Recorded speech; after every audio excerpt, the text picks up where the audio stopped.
Welcome to the One Year Bible, April 30. The Old Testament reading, Judges chapter 11, verse 1 through chapter 12, verse 15. Now Jephthah of Gilead was a great warrior. He was the son of Gilead, but his mother was a prostitute. Gilead's wife also had several sons, and when these half-brothers grew up, they chased Jephthah off the land.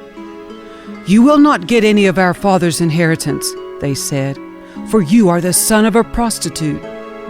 So Jephthah fled from his brothers and lived in the land of Tob. Soon he had a band of worthless rebels following him. At about this time, the Ammonites began their war against Israel. When the Ammonites attacked, the elders of Gilead sent for Jephthah in the land of Tob. The elders said, "Come and be our commander. Help us fight the Ammonites." But Jephthah said to them, "Aren't you the ones who hated me and drove me from my father's house? Why do you come to me now when you're in trouble?" "Because we need you," the elders replied. "If you lead us in battle against the Ammonites, we will make you ruler over all the people of Gilead." Jephthah said to the elders, "Let me get this straight. If I come with you, and if the Lord gives me victory over the Ammonites, will you really make me ruler over all the people?" "The Lord is our witness," the elders replied. "We promise to do whatever you say." So Jephthah went with the elders of Gilead, and the people made him their ruler and commander of the army. At Mizpah, in the presence of the Lord, Jephthah repeated what he had said to the elders. Then Jephthah sent messengers to the king of Ammon, asking, "Why have you come out to fight against my land?" The king of Ammon answered Jephthah's messengers, "When the Israelites came out of Egypt, they stole my land from the Arnon River to the Jabbok River, and all the way to the Jordan.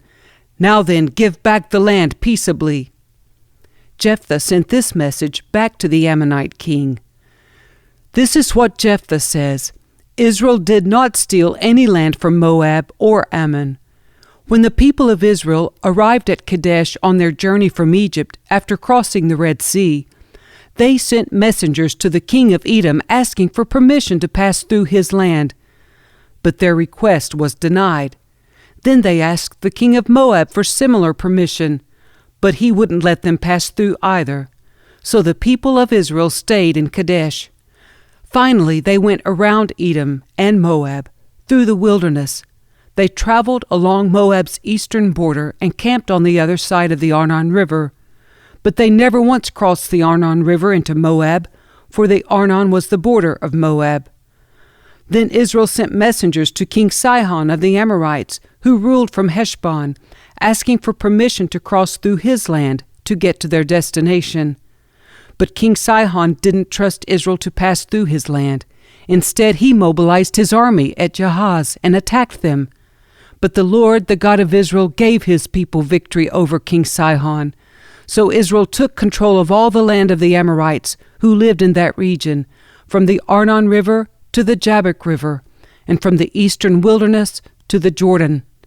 So you see, it was the Lord, the God of Israel, who took away the land from the Amorites and gave it to Israel. Why then should we give it back to you? You keep whatever your god Chemosh gives you, and we will keep whatever the Lord our God gives us. Are you any better than Balak, son of Zippor, king of Moab? Did he try to make a case against Israel for disputed land? Did he go to war against them?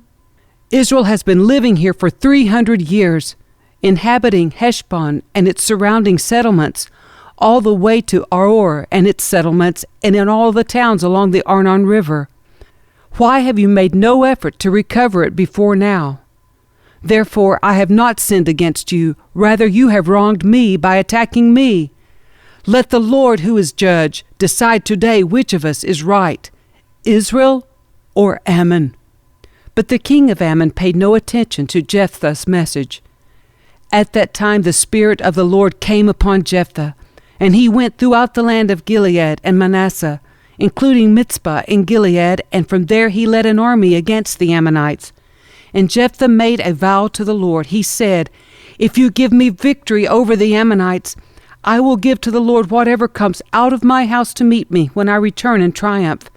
I will sacrifice it as a burnt offering."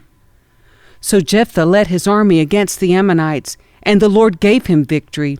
He crushed the Ammonites, devastating about 20 towns from Aroer to an area near Minnith and as far away as Abel-keramim. In this way Israel defeated the Ammonites.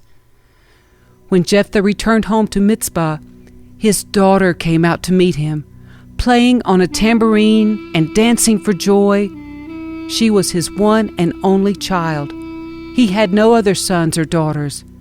When he saw her, he tore his clothes in anguish. "Oh, my daughter!" he cried out. "You have completely destroyed me. You've brought disaster on me, for I have made a vow to the Lord, and I cannot take it back." And she said, "Father, if you have made a vow to the Lord, you must do to me what you have vowed. For the Lord has given you a great victory over your enemies, the Ammonites. But first let me do this one thing. Let me go up and roam in the hills and weep with my friends for 2 months, because I will die a virgin." "You may go," Jephthah said, and he sent her away for 2 months. She and her friends went into the hills and wept because she would never have children. When she returned home, her father kept the vow he had made, and she died a virgin. So it has become a custom in Israel for young Israelite women to go away for 4 days each year to lament the fate of Jephthah's daughter. Then the people of Ephraim mobilized an army and crossed over the Jordan River to Zaphon. They sent this message to Jephthah: "Why didn't you call for us to help and fight against the Ammonites? We are going to burn down your house with you in it." Jephthah replied, "I summoned you at the beginning of the dispute, but you refused to come. You failed to help us in our struggle against Ammon. So when I realized you weren't coming, I risked my life and went to battle without you, and the Lord gave me victory over the Ammonites. So why have you now come to fight me?" The people of Ephraim responded, "You men of Gilead are nothing more than fugitives from Ephraim and Manasseh." So Jephthah gathered all the men of Gilead and attacked the men of Ephraim and defeated them. Jephthah captured the shallow crossings of the Jordan River, and whenever a fugitive from Ephraim tried to go back across, the men of Gilead would challenge him. "Are you a member of the tribe of Ephraim?" they would ask. If the man said, "No, I am not," they would tell him to say Shibboleth. If he was from Ephraim, he would say Sibboleth, because people from Ephraim cannot pronounce the word correctly. Then they would take him and kill him at the shallow crossings of the Jordan. In all, 42,000 Ephraimites were killed at that time. Jephthah judged Israel for 6 years. When he died, he was buried in one of the towns of Gilead. After Jephthah died, Ibzan from Bethlehem judged Israel. He had 30 sons and 30 daughters. He sent his daughters to marry men outside his clan, and he brought in 30 young women from outside his clan to marry his sons. Ibzan judged Israel for 7 years. When he died, he was buried at Bethlehem. After Ibzan died, Elon from the tribe of Zebulun judged Israel for 10 years. When he died, he was buried at Ajalon in Zebulun. After Elon died, Abdon, son of Hillel, from Pirathon judged Israel. He had 40 sons and 30 grandsons who rode on 70 donkeys. He judged Israel for 8 years. When he died, he was buried at Pirathon in Ephraim, in the hill country of the Amalekites.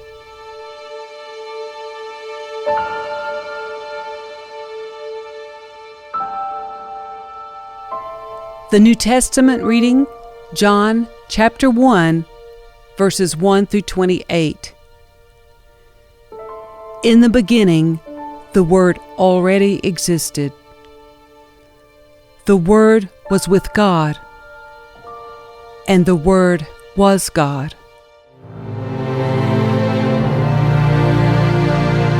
He existed in the beginning with God. God created everything through Him, and nothing was created except through Him.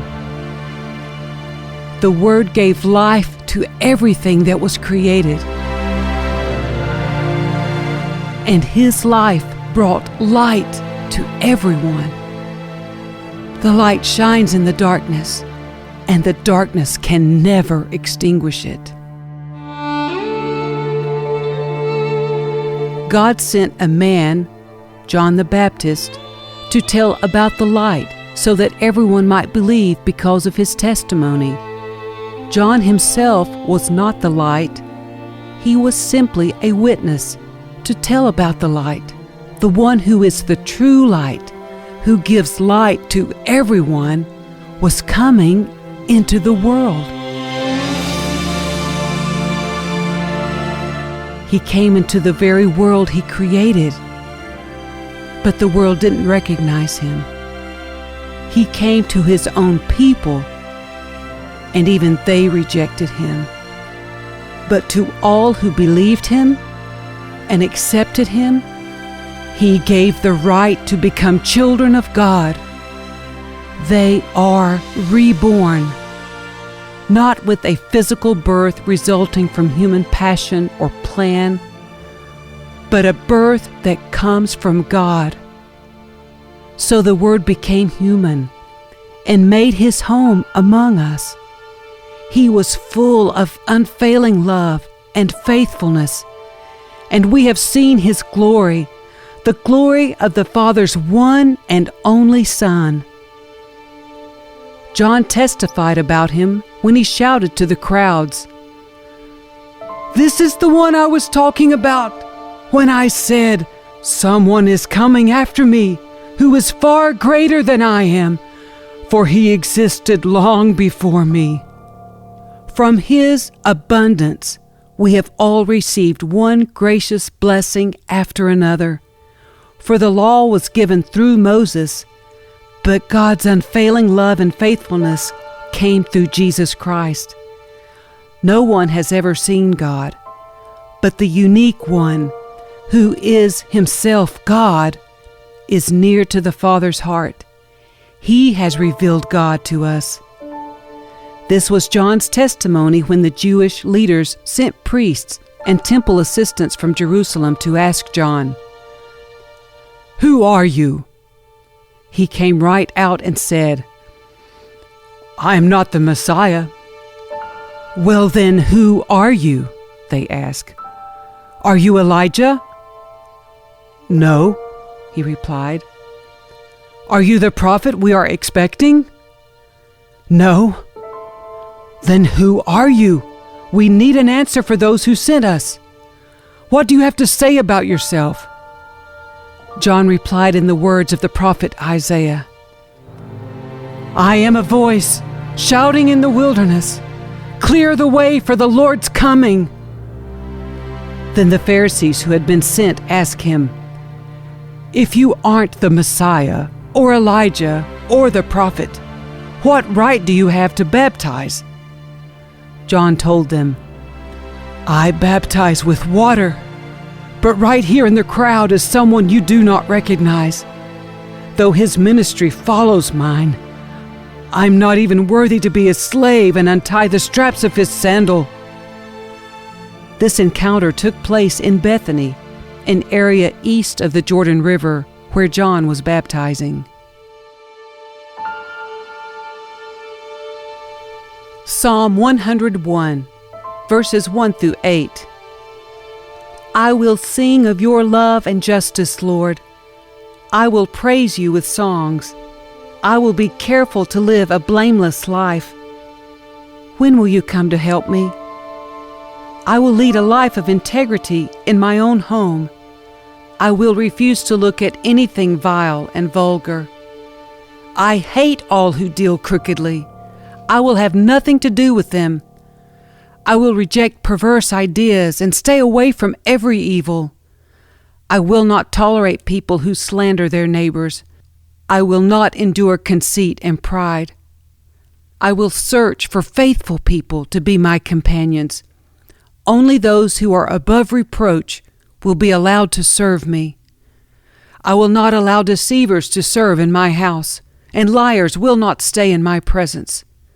My daily task will be to ferret out the wicked and free the city of the Lord from their grip. Proverbs 14, verses 13 and 14. Laughter can conceal a heavy heart, but when the laughter ends, the grief remains. Backsliders get what they deserve. Good people receive their reward.